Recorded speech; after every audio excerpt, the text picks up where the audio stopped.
Merci beaucoup, camarades.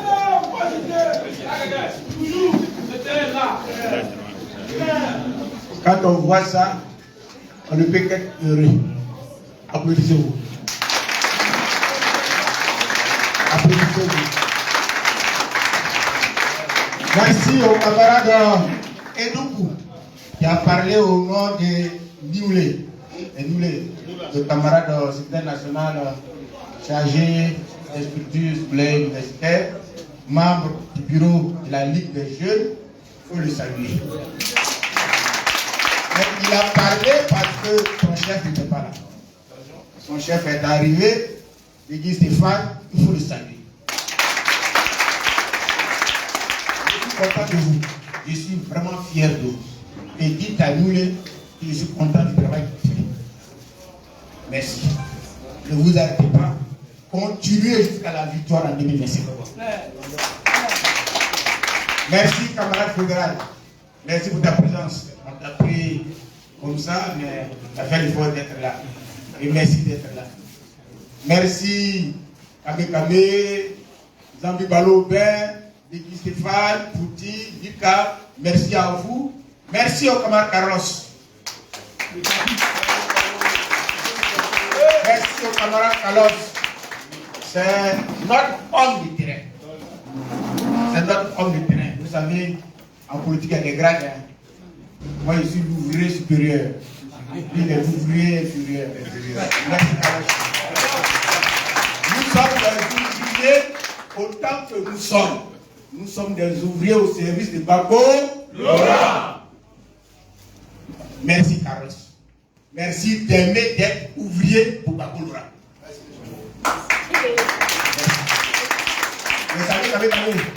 Merci. Merci au camarade Aguédé.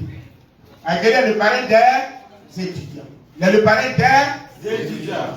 Ce n'est pas fait par hasard.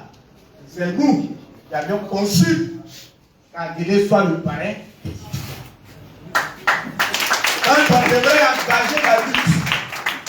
Quand on devrait engager la lutte, on devrait par secteur avoir des hommes pour maîtriser ce qui allait se passer. Et dans le secteur universitaire, on a dégagé Aguédé pour qu'il y ait le contrôle sur tout ce qui allait se passer dans le secteur universitaire. Et aujourd'hui, Aguédé maîtrise le secteur universitaire. Salut Aguédé. Dans la lutte, quand vous fixez un objectif, vous trouvez des hommes, vous les responsabilisez et puis vous allez intelligemment, chacun dans sa position, vers l'objectif que vous avez dessiné. Et Aguédé est en route pour cet objectif, il faut le saluer.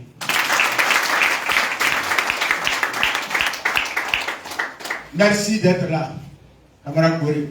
Corée nous a pris, on était bébé, politiquement parlant. Daï a relevé un pan. Mais il n'y a pas que Daï et moi. Hein. Il y a Koudou Justin, il y a Zambi Balobin, il y a Gervais, Gobet Chalmagne, Bétel. Voici notre maître. Voici notre maître. Nous sommes arrivés à Cocody, à l'université. Personnellement, j'ai été jugé digne du grade de bachelier en 96. Quand j'ai mis les pieds en 97, voici notre tuteur et notre maître. Au plan politique.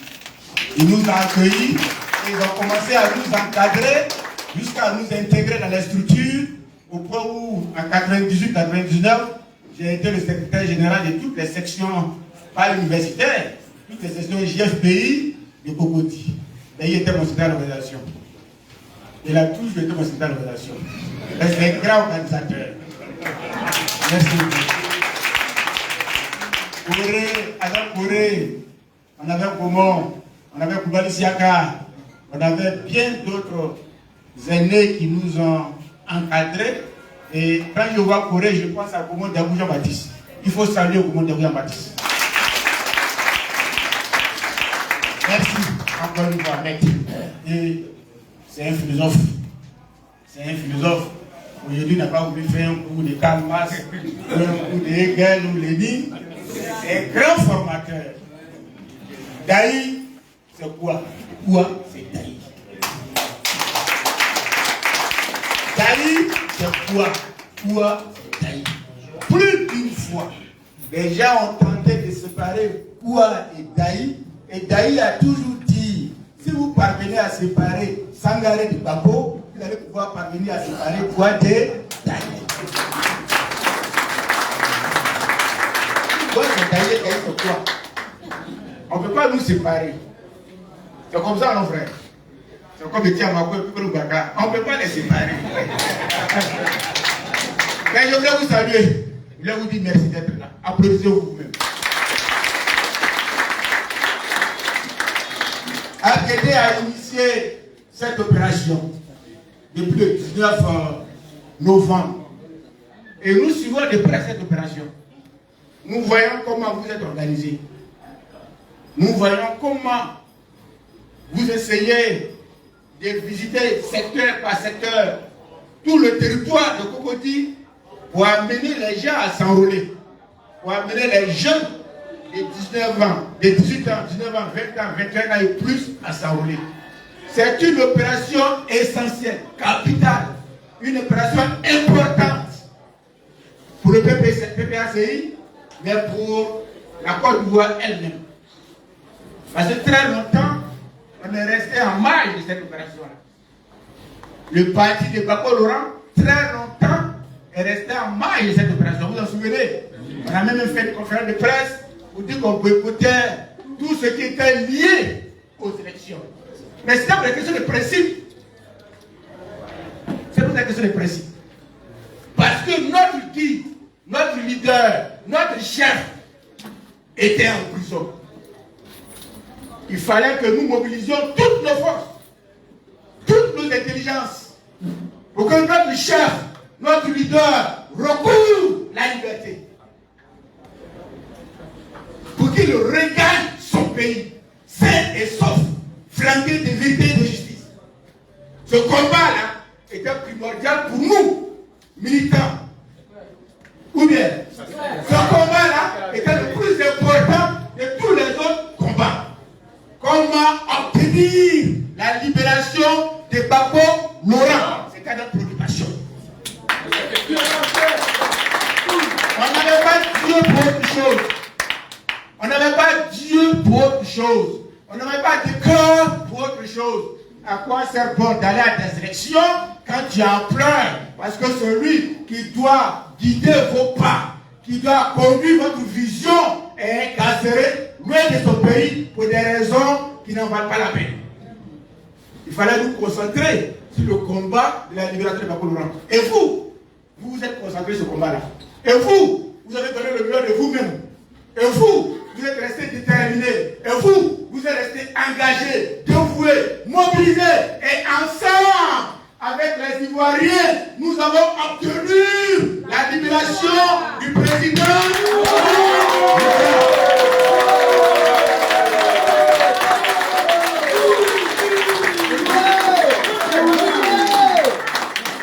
Celui qu'on a envahi de fausses accusations. Moi, il y a une accusation contre Bako Laurent. À chaque fois que ça me revient dans la tête, ça me fait rire. On dit, Bako a fait un viol collectif. Vous vous rappelez de ça? Un viol collectif. Il a mis les femmes dans un magasin, et comme c'est Bako, il les a violées à tout de rôle. J'ai dit, mais comment ça peut être possible? Comment ça peut être possible? Heureusement, la CPI a dit, vous exagérez. Vous exagérez. Même si on dit vous exagérez. Vous exagérez. Cet homme-là, il n'en est pas capable. Cet homme-là, il n'en est pas capable. Il est plat, il est pur, il est sain, il est sans tache. Il est et dans ce pays a libéré Gbagbo Laurent. Maintenant, notre Gbagbo est en Côte d'Ivoire. Dans son pays. Et je voudrais préciser à l'attention de ceux qui nous écoutent. Gbagbo n'est pas en Côte d'Ivoire pour faire du buzz politique. Gbagbo n'a pas créé le PPACI pour faire du buzz politique. C'est pas un homme de showbiz. Il n'est pas dans les buzz politiques. Gbagbo est pour la construction d'une Côte d'Ivoire qui donne la dignité à l'Ivoirien. Merci. Merci. Hey, frère.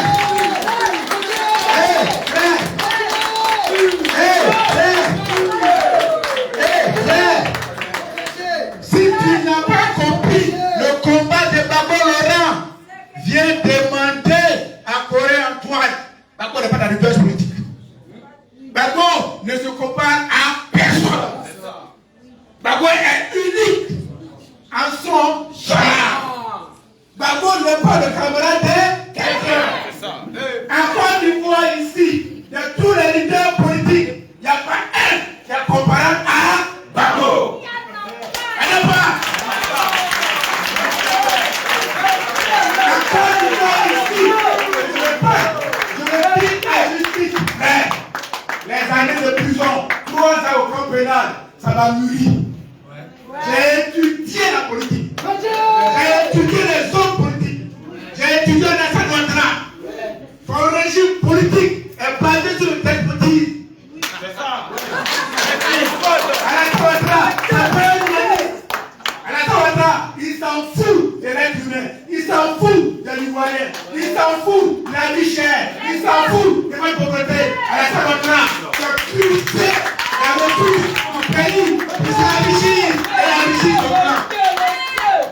Frère, j'ai observé la démarche des hommes politiques et j'ai compris que l'Ivoirien doit mettre foi en Gbagbo Laurent. C'est le seul. Il a l'ambition de construire une société des égaux où le riche et le pauvre sont même choses. Il y a qui veut que dans cette société-là, le riche, parce que riche, ne piétine pas le pauvre, parce que pauvre. Mais que la loi, que tous, riches comme pauvres, nous serons égaux devant la loi. C'est le seul. C'est le seul qui ne va pas abuser de la loi pour anéantir l'autre parce qu'il est pauvre. C'est le seul. La société des égaux. Oui, on peut être différent par les fortunes. Ça, c'est les environnements qui est créé. Tu peux être DG, tu peux être ministre, tu peux avoir plus d'argent que l'autre. Aguené peut avoir plus d'argent que Taï. Sambi peut avoir plus d'argent que Kabé. Mais ça se crée, c'est l'environnement, c'est le travail des uns et des autres qui te donnent de l'argent, mais tu ne dois pas abuser de ça pour voir l'autre comme un esclave, comme un sous-homme.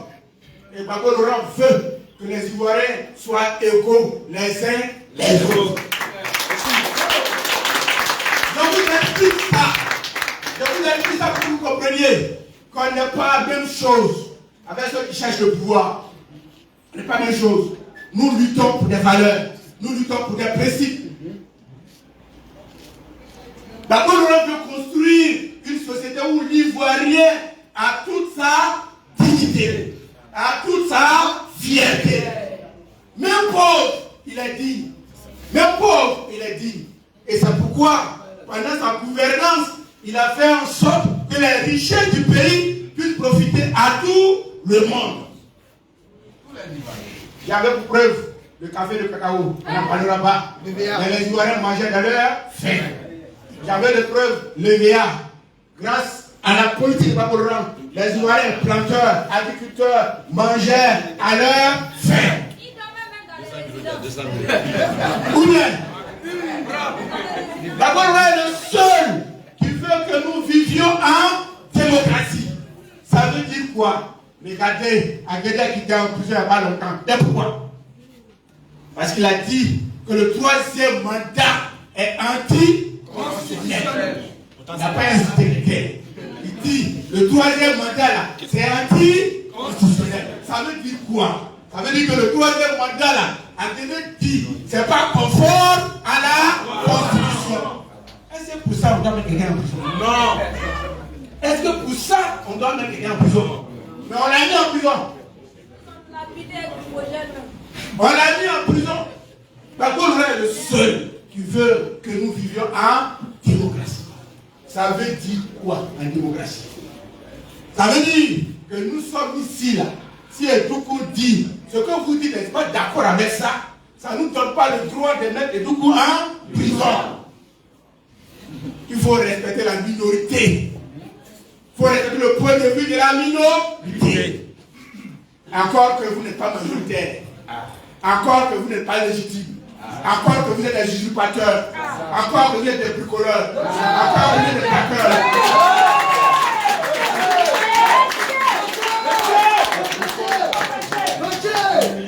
Il faut que les Ivoiriens puissent s'exprimer sans qu'on les envoie en prison. D'abord, Laurent, du temps de la gouvernance, vous vous en souvenez? Oui. Les gens injuriaient chaque matin. Les gens insultaient chaque matin.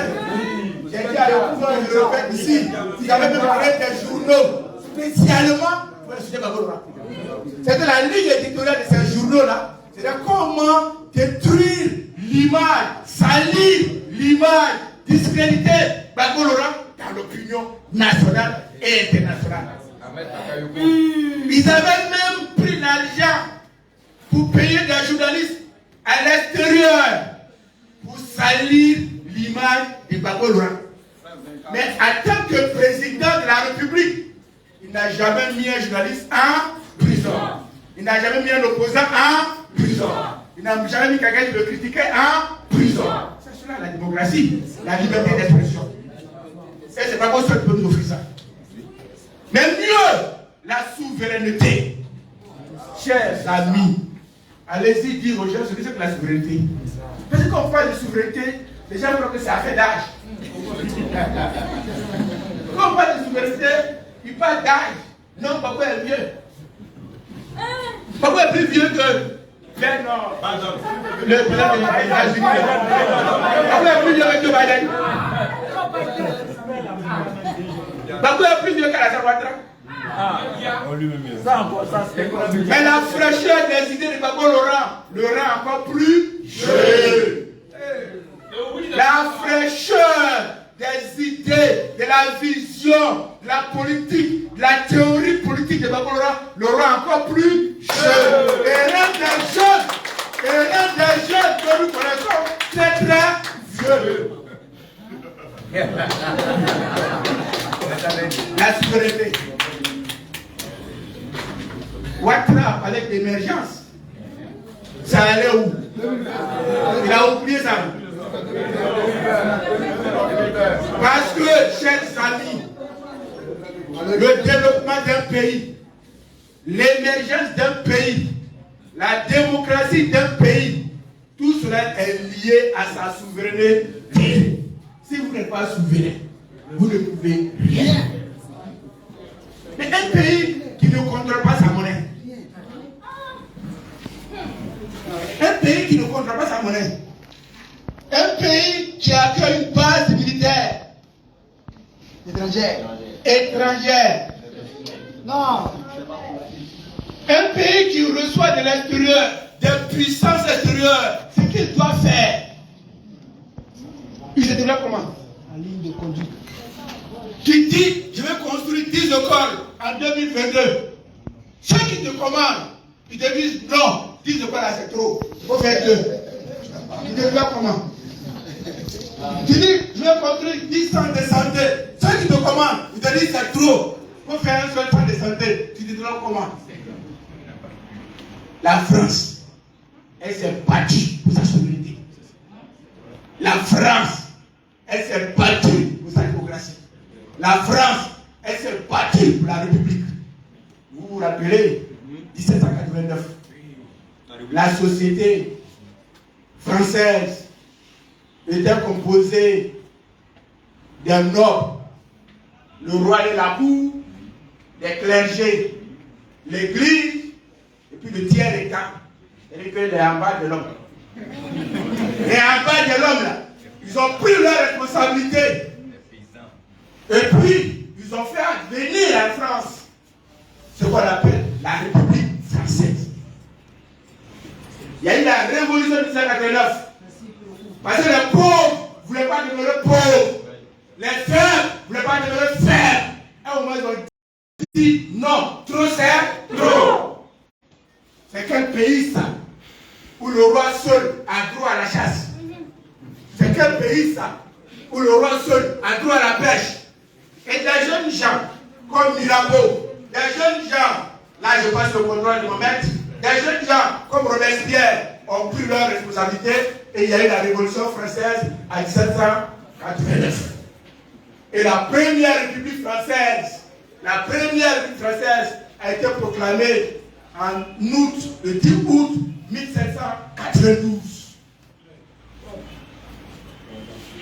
Aujourd'hui, la France est le pays des rêves pour certains. Beaucoup d'entre nous sont envie d'aller passer leur congé en France. En tout cas, quand les gens sont malades, ils vont se soigner en France. Mais les gens qui sont battus, voici qu'ils sont. La Russie s'est battue, voici qu'elle est. L'Angleterre s'est battue, voici qu'elle est. Les États-Unis se sont battus, voici qu'ils sont. La Chine s'est battue, voici qu'elle est. Et toi, Ivoirien, tu attends qu'on prenne un décret pour dire que tu es souverain. Où ça? Ça ne viendra pas. Et Gbagbo Laurent dit, le PPACI doit œuvrer à ce que la Côte d'Ivoire soit un pays souverain.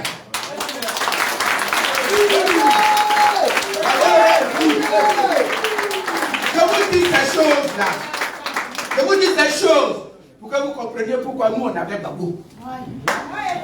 Je vous dis ça pour que vous compreniez le combat de Gbagbo qui nous mobilise encore au combat. Gbagbo n'est pas dans du buzz politique. Le PPACI n'est pas dans du buzz politique. Il y a une vision, il y a une politique, il y a une théorie politique que Gbagbo veut mettre en place pour le bonheur des Ivoiriens. Il a déjà mis ça en place. C'est ça. Il était en train de le faire avec la refondation. Ou bien, pendant la refondation, pendant le plan de gouvernance de Gbagbo Laurent, vous vous en souvenez, chacun était libre dans ce pays-là, sans menace d'aller en prison. Sans menace d'aller en prison. Vous vous en souvenez? Les planteurs étaient heureux. Parce que les billets étaient payés à 1200 francs. Les planteurs étaient heureux. Parce que le cacao était payé à 1000 francs, 1500 francs. Les planteurs étaient heureux. Parce que la carte était payée à 500, 600, 800 francs. Gbagbo construisait une société dans laquelle chaque Ivoirien allait retrouver sa dignité, son honneur et sa fierté. Et c'est à cause de ça. Parce qu'il s'est résolument mis au service des Ivoiriens. Et non au service des puissances extérieures. Parce qu'il a voulu faire uniquement le bonheur des Ivoiriens.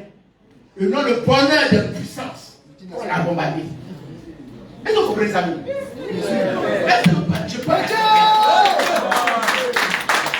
Et dis-nous, est-ce que je parle à quelqu'un? Gbagbo voulait faire le bonheur des Ivoiriens et non le bonheur de l'extérieur, des puissances quelles qu'elles soient. Gbagbo voulait se mettre au service de son peuple pour que son peuple profite des richesses de son pays et non que l'extérieur profite des richesses de son pays au détriment de son peuple. Est-ce que vous comprenez? D'abord, ne voulez pas que les richesses du pays puissent engraisser, enrichir des puissances alors que nos populations sont dans la pauvreté. Il a voulu que chacun ici jouisse, profite des ressources du pays. On l'a bombardé. On l'a bombardé. Pour ça, on n'a pas bombardé parce qu'il a volé l'argent. Est-ce que vous avez entendu ça? On n'a pas bombardé parce qu'il a mal gouverné. On a bombardé Gbagbo rien que pour son amour pour les Ivoiriens. Parce qu'il aimait les Ivoiriens, les ennemis de la Côte d'Ivoire ont trouvé que ça était trop et ils l'ont bombardé pour ça. Et ils ont confié le pays à quelqu'un qui n'aime pas les Ivoiriens, mais qui aime les puissances extérieures. Lui, il prend nos richesses. Et puis, il leur donne. Et puis, il s'en fout de nous. Et la dernière fois, j'ai entendu le Premier ministre dire, quand nos amis blancs quittent l'étranger, ils prennent les bateaux, ils accostent, ils prennent d'autres bateaux et puis ils vont à Sini. C'est ça la Côte d'Ivoire nouvelle. Non, monsieur le Premier ministre. Nous, on ne mange pas. Nous, on a faim. Les Ivoiriens ont faim. Vous nourrissez l'extérieur, vous nourrissez vos amis blancs, vous nourrissez la puissance, votre peuple, les Ivoiriens ont faim. Tout est devenu cher. Et ils sont dans le bling bling, ils sont dans le cosmétique, ils sont dans les buzz. Je dis, Gbagbo n'est pas camarade de quelqu'un. Point barre. Je dis, Gbagbo n'est pas dans le buzz politique. Je dis, Gbagbo n'est pas comparable à ces hommes assoiffés d'argent. Gbagbo est pour les citoyens. Et c'est pourquoi cette opération-là, elle nous tient à cœur. C'est ça. L'opération d'enrôlement. Il faut qu'elle soit l'opération de chacun d'entre vous. Carlos est 7, le coordinateur, c'est ça, hein? Les étudiants dédiés et beaucoup d'autres sont à l'œuvre sur le terrain. Mais chacun doit s'intéresser à cette opération-là. Pour veiller à ce que son fils, son neveu, sa nièce, son cousin sont protégés, qui a 18 ans, 19 ans, 20 ans et plus, qui n'est pas sur la liste là, puisse s'inscrire sur la liste. J'ai dit à l'époque, je le répète. Eux, là, pour prendre le pouvoir, ils ont eu recours à quoi? Aux armes. Ils ont monté une rébellion de toutes pièces. Malheureusement, le chef rebelle a on ne sait pas où il est. Ils ont monté une rébellion de toutes pièces. Et pendant 10 ans, ils ont fait une inutile guerre à la Côte d'Ivoire. Une inutile guerre à la Côte d'Ivoire. Mais nous, pour prendre le pouvoir, on a recours au bulletin de vote. On a recours au bulletin de vote. Or, pour avoir le bulletin de vote, il faut être inscrit sur la liste électorale. Allez-y vous inscrire. Merci. Allez-y vous inscrire. Et allez-y faire inscrire vos petits frères, vos neveux, vos protégés sur la liste électorale. Et puis, nos mamans pareilles, elles sont déjà inscrites. Allez-y vérifier si vos noms sont correctement inscrits.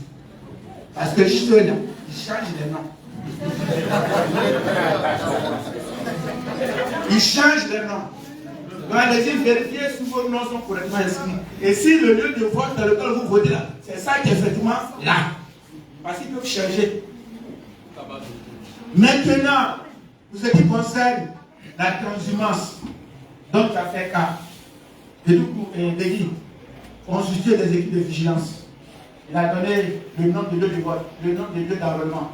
Il a donné 2 lieux d'enrôlement. Il faut former des équipes pour sécuriser, surveiller chaque lieu d'enrôlement.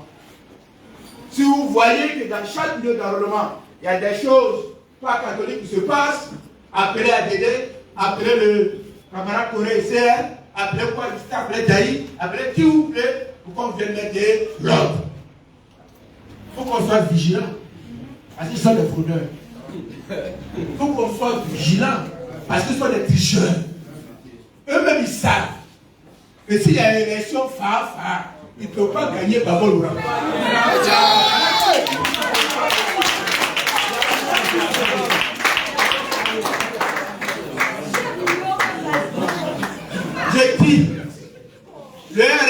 RHDP, le RHDP, c'est.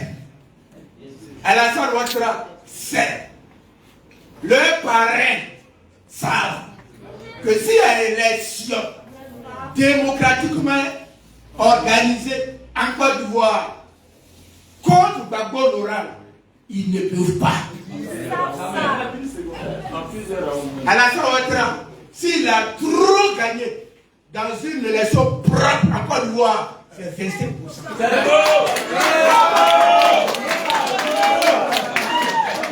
C'est pourquoi ils ont recours à la violence. C'est pourquoi ils ont recours à la violence. C'est pourquoi ils ont recours à la tricherie, à la fraude, aux manipulations dures, au courage dur. Mais nous, on doit être vigilants. Et je suis venu vous exhorter à la vigilance. Parce que 2025, Gbagbo est candidat.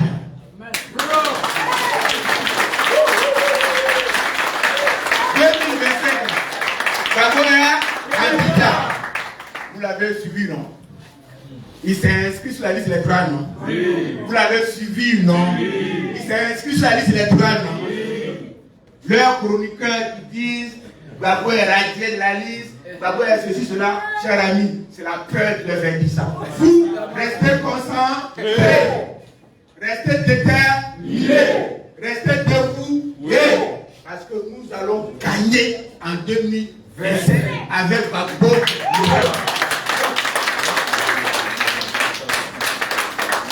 Et puis on dit on va gagner, on va gagner. On va gagner.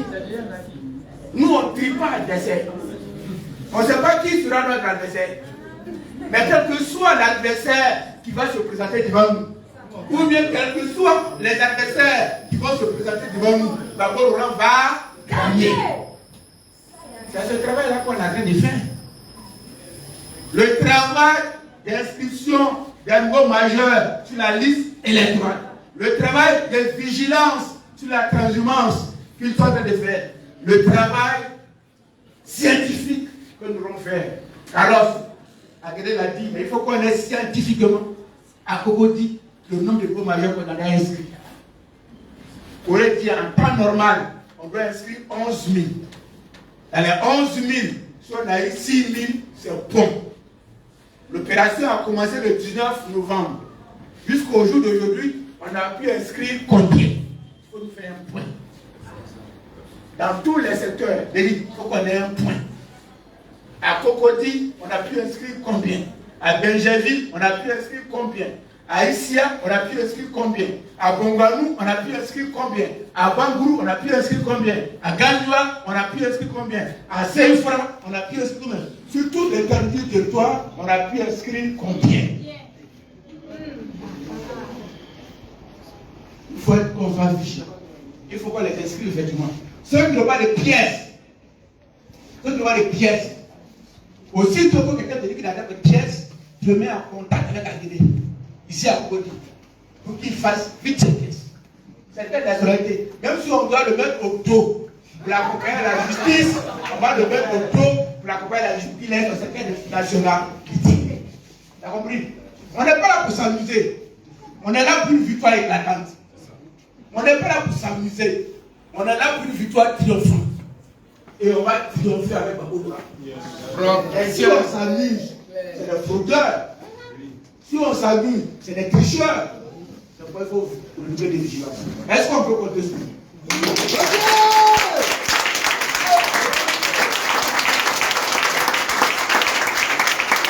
Est-ce qu'on peut compter sur vous?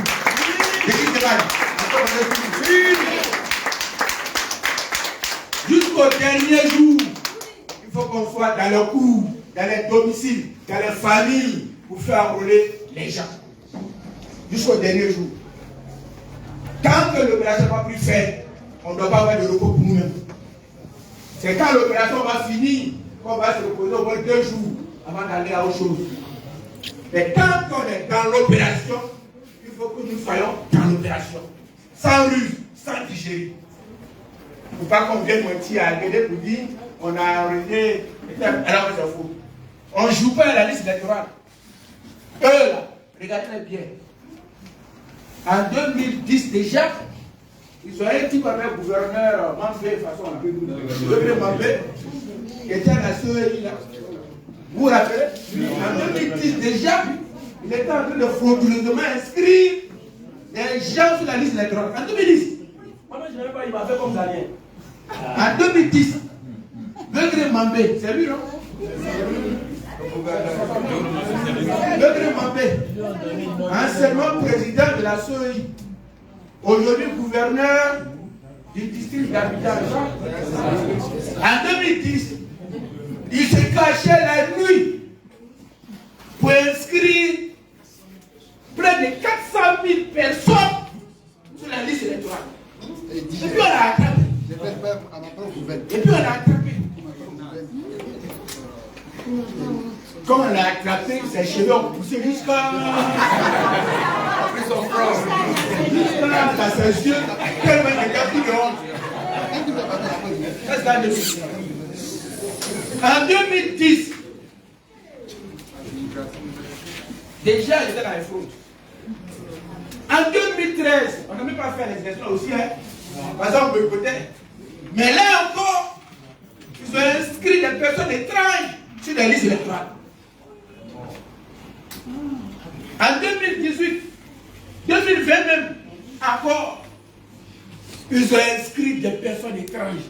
Nos amis du Nord témoignaient que des cas venaient du Mali pour rentrer à Ouangolo, pour rentrer à Ferke, déverser des gens pour les inscrire sur les listes électorales. Nos amis du Nord témoignaient ça. Nos parents du Nord témoignaient ça.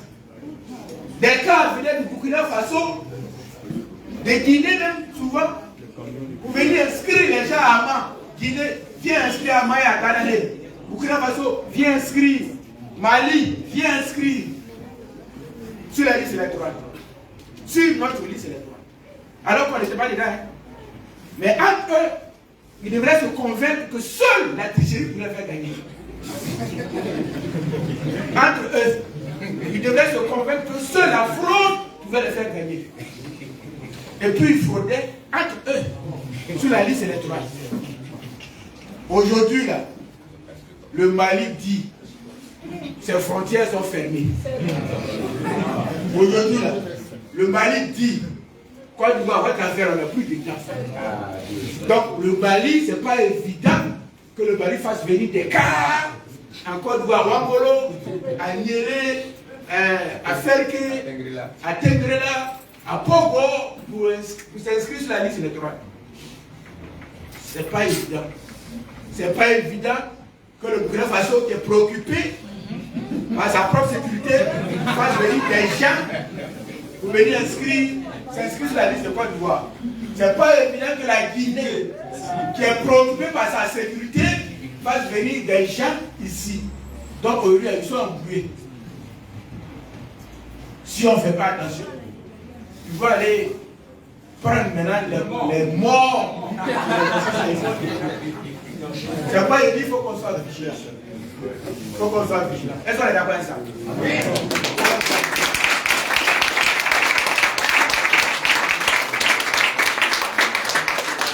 C'est ce message-là que je vais vous dire. C'est ce message-là que je vais vous donner. Notre victoire de 2025 là, passe par notre vigilance sur la liste électorale. Parce qu'en 2023, il y a les élections des mairies, là, du conseil régional. Là. Il dit, s'il y a 100 mairies en Côte d'Ivoire, le PPAC doit avoir 70.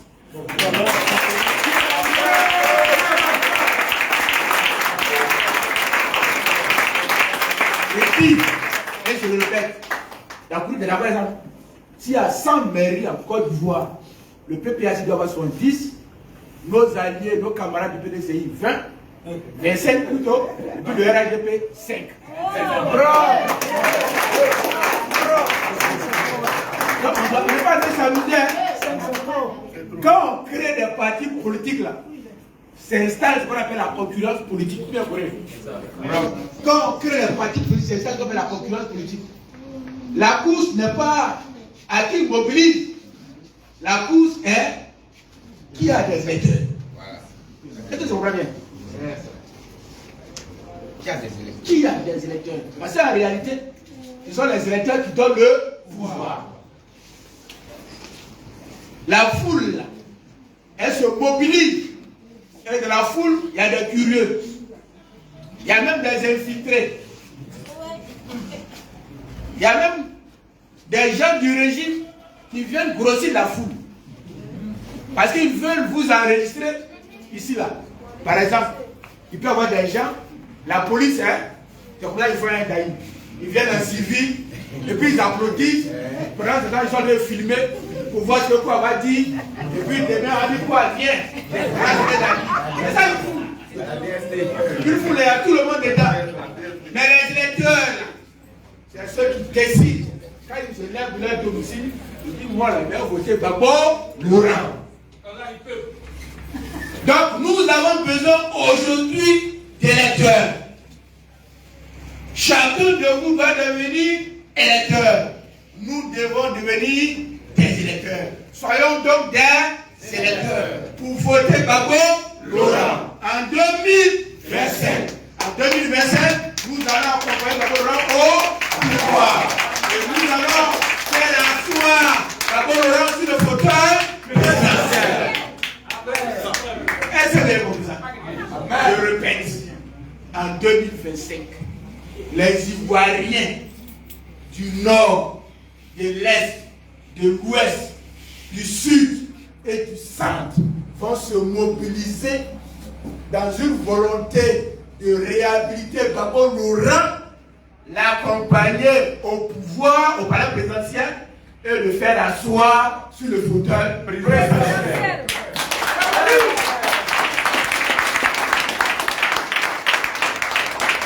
En 2025, les Ivoiriens vont confier leur destinée, leur destin à Babo Laurent.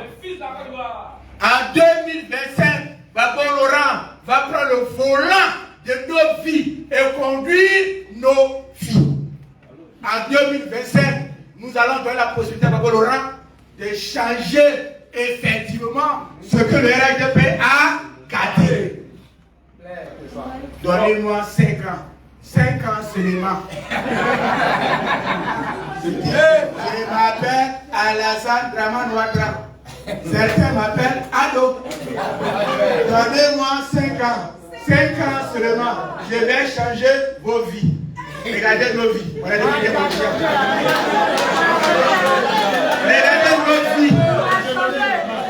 Regardez nos vies. On a devenu des mendiants. On a devenu des prostituées. On a devenu des brouteurs. On a devenu des voleurs. On a devenu des braqueurs. Parce que tout pour eux et rien pour nous. Tout pour eux et rien pour nous. Et ils sont riches et nous on est pauvres. Et ils prennent tout et nous on n'a rien. 2025, Babo va changer ça. Babo va changer tout ça. Mobilisez-vous. Mobilisez-vous.